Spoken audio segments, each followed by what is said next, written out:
ये भी भोगेगा और इतना बुरा भोगेगा जिस तरीके से। क्या ये बुढ़ा नहीं होगा? ये इतना भोगेगा कि क्या कहने की बात है। जी हाँ, माँ कलप के बड़ी है। वो भी कलप है, समझे आप।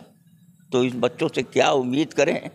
और तो अच्छा हुआ कि सरकार ने वृद्धाश्रम बना दिया कि जो हम लोगों को ऐसे बच्चे निकाल देते हैं कि हम लोगों को शरण नहीं तो सिवाय भीख मांगने का और कोई रास्ता नहीं था। कि बेटी तुम मेरी बहू हो, तुम मेरी बेटी हो, मैंने अपने ज़िंदगी में इतना इतना संघर्ष किया। हमारा भी दिन आएगा क्योंकि जिस अवस्था में हम हैं कल को तुम भी उस अवस्था में आओगे। तो मतलब मरने के बावजूद भी बहू बेटे ने फर्ज नहीं निभाया। माँ क्या कुछ नहीं, जाओ हमने तुमको पैदा किया, आज हमको एक दवा गोली के लिए तुमने हमको कभी नहीं, तुमने अपनी ज़िंदगी में खरीद के मुझको दिया।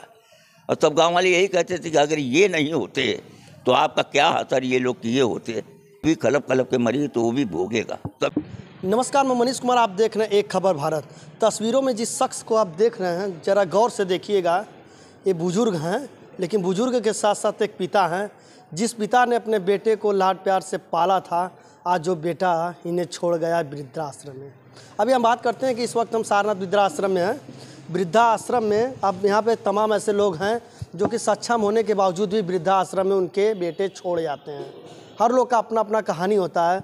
जो बाप ज़िंदगी भर कमा के अपने बच्चों का पालन पोषण करता है, वही बच्चा आज इनको आश्रम में छोड़ जाता है। क्या नहीं ऐसा होता कि क्यों बाप अगर पूरी ज़िंदगी धूप में तप कर बेटे की परवरिश करता है, उसके भविष्य के लिए संघर्ष करता है, और माँ घर में तपती है, इसके बावजूद भी बेटा छोड़ जाता है। चाचा जी इनसे बात करते पहले। क्या नाम है आपका? मेरा नाम लालजी है। पूरा नाम बताइए। लालजी राय। लालजी राय साहब हैं आप। राय साहब ये बताइए कि आप जो है कि वृद्धाश्रम कैसे पहुँचे? वृद्धाश्रम ऐसा है कि जब कोई लड़का जब नहीं खिला पिला रहे हैं, लड़का बहू खाना नहीं देते थे, और वो बूढ़ा थी हमारी तो बनाती थी। अब वो 1.5 साल हो गया एक्सपायर कर गई। तो जिस दिन उनके 13वीं किया उसके बाद अब कोई खिलाने वाला नहीं था। उसी के बाद हम यहाँ चले आए आश्रम में। यहाँ आने पर आप आए या लाए गए आप? नहीं, हमको ऐसा है कि जब वहाँ कोई नहीं था तो हमने पता किया। जब खाने पीने को नहीं, कई दिन तक वैसे 2-1 दिन रह गए, तो हमने कहा कि पता किया तो लगा कि सारनाथ में आश्रम है, तो पता करके हम अपने आप ही अपने स्वयं से आए हैं। जी हाँ। तो आपका बेटा जो है कि कभी ये खोजते हुए नहीं आया कि जिस बेटा को हम पाले थे तो बेटा हमें ही छोड़ जाए? नहीं, वो उसको मालूम है। इससे पहले अभी 2010 में 22 में हम भर्ती थे हॉस्पिटल में। उसको बुलाया गया कि आपके पिताजी हॉस्पिटल में हैं, कहे मर जाए, हमसे क्या मतलब है। देखिए, जिस बेटे के लिए बाप संघर्ष करता है, धूप में तपता है, वो बेटा बड़ा होकर क्या कहता है, आप मर जाइए, मुझे इस बात की कोई दुख नहीं है। तो ये बताइए कि आपका लड़का क्या करता था? हमारा लड़का यही है, कभी आपके मोटा काम भी करता है, कभी पलम ये ज़मीन पर टाइल्स लगता है, कभी रंगाई का काम करता है, उसकी मर्जी के ऊपर है। अच्छा, आपके लड़के की शादी हुई थी? जी हाँ। बच्चे ऐसे हैं, उसके 4 थे। एक बच्चा जो 7 साल तक हमारे पास था, उसका ब्रेन जाम था, उसकी सेवा पानी हम ही करते थे। वो लोग तो सोचते थे कि ये विकलांग है, उसका खर्चा, दूध भी पीता था, उसकी टट्टी पेशाब कौन करेगा, इसलिए वो सोचते थे कि मरी जाए। लेकिन हमने देखा कि ये इतना सुंदर बच्चा है, कुछ भी हो, मालिक ने जिसको दिया है, जब तक इसकी ज़िंदगी है तब तक इसको रखें। हम ही उसकी सेवा पानी, दूध पानी जो भी है, हम ही उसको देखते थे। इन लोगों को उससे कोई मतलब लेना देना नहीं। अब बेटे की स्थिति आपकी कैसी थी? बेटे की स्थिति फिलहाल कमाता था, वो अपना खा। वो बचपन में ठीक ठाक था? बचपन में ठीक क्या था, बचपन में भी आवारा टाइप का था। कभी दिल्ली कभी बम्बई अपना घूमता था अकेले, जब तक शादी नहीं किया था। लोगों ने कहा कि शादी कर दीजिए इसकी स्थिति कुछ ठीक हो जाएगी। तो आपने उनको पढ़ाया लिखाया नहीं? किसी तरह का बीमारी वगैरह ही नहीं, वो हमेशा आवारा गर्दी पे रहता, तो घूमता टहलता था, तो क्या करे। क्या नाम है आपके लड़के का? हमारे लड़के का नाम हीरा है। बाप ने बेटे का नाम इतना चुन कर रखा था हीरा, लेकिन वो हीरा नहीं। एक ही लड़का है और ये हमारी बुढ़ाई का सहारा होगा, लेकिन ऐसा नहीं हुआ। ऐसा नहीं हुआ? नहीं हुआ। अच्छा, उस बच्चे के परवरिश में आपने मतलब इकलौता लड़का वही था? किसका? आपका। एक ही लड़का, बस हमारे एक ही लड़का ही था। तो इकलौता लड़का था, तो उसके लिए आपने क्या क्या योगदान दिया था? योगदान में क्या है, उसको इतनी कोशिश करके उसकी जब भी वो कभी कुछ भी, जब भी उसको फीवर आता था, जब भी बीमार होता था, डॉक्टर ने कहा था इसको फीवर ना आए, उसको मैं तुरंत देन एंड देयर जो है डॉक्टर के यहाँ लेके जाते थे कि इसको फीवर ना आए, नहीं तो फिर वैसी बीमारी फिर दोबारा रिपीट करेगी।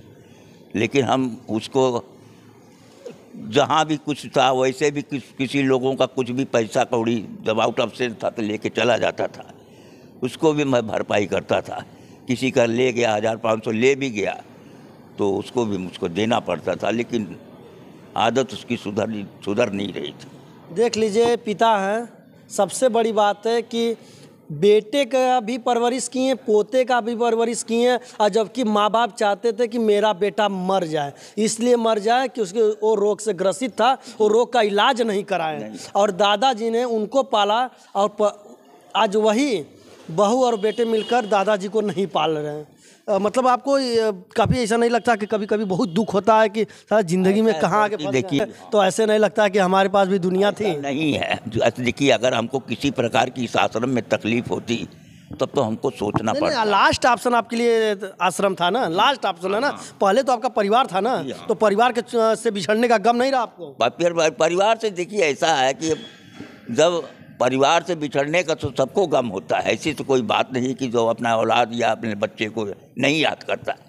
लेकिन हम लोगों ने दिल पे पत्थर रख लिया इसलिए कि इस आश्रम में आने के बाद कि जब उसने हमको याद नहीं किया, हाँ, वो जिसको हमने ज़िंदगी भर पाला पोसा, इतना दुख मुसीबत सहा, चाहे जहाँ से हम भूखे रह गए लेकिन उनको खिलाया। आज वही उनके 4 बच्चों को वो पाल रहा है, 3 बच्चों को। क्या हम बुढ़ी बुढ़ा कितना खा लेते हैं? हाँ, कि जो उनके बच्चे फेंक देते हैं दिन भर में खा के, हम लोगों को 2 रोटी सुबह 2 रोटी शाम चाहिए, वो भी नहीं खिला पाए, समझे आप? तो इन बच्चों से क्या उम्मीद करें? और तो अच्छा हुआ कि सरकार ने वृद्धाश्रम बना दिया कि जो हम लोगों को ऐसे बच्चे निकाल देते हैं कि हम लोगों को एक शरण नहीं तो सिवाय भीख मांगने का और कोई रास्ता नहीं था, जरिया नहीं था, या तो भूखे मरते या तो भीख मांगते। तो ऐसा नहीं लगा कि आपको कि बेटा कभी आपसे मिला हो, कहा हो कि कभी किसी को मत बताइए हमारे बारे में? इज्जत की परवाह ठीक नहीं उन लोग को? 1.5 साल हो गया, उसको इज्जत की कोई परवाह नहीं है। जैसा बहू को आपने कभी बहू को नहीं बताया कि बेटी तुम मेरी बहू हो, तुम मेरी बेटी हो, मैंने अपने ज़िंदगी में इतना इतना संघर्ष किया है तुम्हारे पति के लिए, अपने बेटे के लिए, आज तुम निकाल रही हो हमें? नहीं, तुम्हारा भी दिन आएगा, क्योंकि जिस अवस्था में हम हैं कल को तुम भी उस अवस्था में आओगे। जिस तरीके से हम, मतलब हमारी औरत बीमार रहती थी, इतना टट्टी पेशाब भी वो उसका होता था, 4 धोती साया खराब हो जाता था। मैं उतनी दूर से पानी ला करके, मेरे पास चापाकल नहीं था, काफ़ी दूर से पानी ला कर उसको नहलाना धुलाना, उसके मतलब जो खराब कपड़े थे उसके धोना, टट्टी पेशाब भी कराना, उसको उठा करके उसने कभी छुआ नहीं, यहाँ तक कि वो गिर गई, हल्दी बाडी हो गई तो ब्लड था ही नहीं, वो गिर गई। उस बहू लड़के ऐसे सामने खड़े थे और गिरने के बाद नाक फूट गया, दांत धस गया, लेकिन उठाया नहीं। हमने मोहल्लों वाले अगल बगल देख रहे तो उन्होंने मृत्यु के बाद तो वही मट्टी जब पड़ी हुई थी तो जैसे सब गए हैं वैसे वो भी गया साथ में, और क्या। अच्छा, उस वक्त मतलब मरने के बावजूद भी बहू बेटे ने फर्ज नहीं निभाया? क्या कुछ नहीं, यहाँ तक कि वो मरने के बाद नहलाना भी नहीं चाहती थी वो तो गांव वालों ने जब हाथ लगाया तो वो अपने मारे शर्म बस उसने जो है हाथ लगा दिया। अच्छा, आप भी ऐसे उम्मीद करते हैं कि जिस तरह से आज हम वृद्धाश्रम में भटक रहे हैं, आज हम आए वृद्धाश्रम में, कल ऐसा नहीं लगता कि वो भी इसी तरह आपकी तरह आएंगे? तो देखिए, नहीं कहा, अपनी जुबान नहीं निकाली है, लेकिन गांव वाले यही कह रहे थे। जिस समय कपड़ा धोता था या उसको नहलाता था तो यही कहते थे, दादा कोई बात नहीं, उसके भी एक औलाद है, एक लड़का भी है और सबसे छोटा 2 लड़कियां हैं, एक 13 साल की, एक 10 साल की है। ये भी देखना, इसका एक ही लड़का है, चाहे 2 हो मालिक के वजह से, लेकिन ये भी भोगेगा और इतना बुरा भोगेगा जिस तरीके से। क्या ये बुढ़ा नहीं होगा? ये इतना भोगेगा कि क्या कहने की बात है। आप संतोष करिए। देते हैं? मैंने तो उसको बदजुबान कभी कहा नहीं, लेकिन माँ तो ज़रूर कहती थी, क्योंकि कलपटी थी तो बोलती थी, कहती थी कि जाओ, हमने तुमको पैदा किया, आज हमको एक दवा गोली के लिए तुमने हमको कभी नहीं, तुमने अपनी ज़िंदगी में खरीद के मुझको दिया। और सब गांव वाले यही कहते थे कि अगर ये नहीं होते तो आपका क्या असर ये लोग किए होते, इसका कोई अंदाज़ा नहीं था। रहने खाने का कोई कमी तो नहीं थी आपके पास? हमारे पास हम ऐसा था कि हम गाड़ी घोड़ा चलाते थे और अब तक चलाते थे। ये 1.5 साल हुआ जब से आश्रम में आए नहीं, यहाँ आए तो लोगों ने मना कर दिया, नहीं तो हम भी हम ऑटो चलाते मतलब ये दौर आ गया कि आप बुढ़ापे में भी कमाकर परिवार चलाने लगे अपना? बिल्कुल, अभी भी सक्षम थे, ऐसी बात नहीं कि अभी हम मतलब 5 बजे तक हम अच्छा, आपकी आत्मा कभी श्राप देती है कि अपने बेटे को कि तुम्हारा भी स्थिति यही होगा? भाई देखिए, जब कभी कभी जो उस समय का जुनून जो था, जब हम लोग बना रहे हैं, चाहे बीमार हों, चाहे पानी में नहीं खाया, तो उस समय तो भाई कुछ आत्मा से आवाज़ तो निकलती ही निकलती थी। अब आप दूर हो गए नज़र से, इसलिए अब क्या श्राप देना।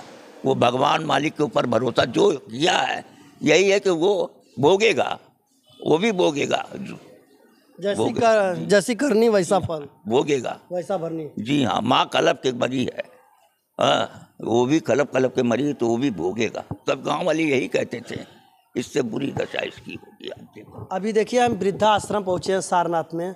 अभी हमारे साथ राय साहब जुड़े हुए हैं, जो कि राय साहब का भी अपना वर्चस्व है। आज उनका बेटा जो इनको घर से निकाल दिया, यही दादाजी अपने बेटे को पाले, बेटे के बेटे को भी पाले, इसके बावजूद भी इस बेटे और बहू पर किसी भी तरह से लज्जा और दर्द नहीं आया।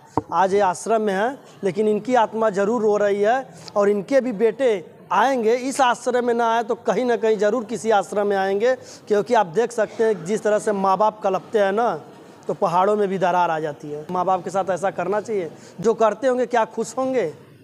नहीं खुश होंगे। मिलते हैं अगले खबर के साथ, तब तक के लिए नमस्कार, धन्यवाद।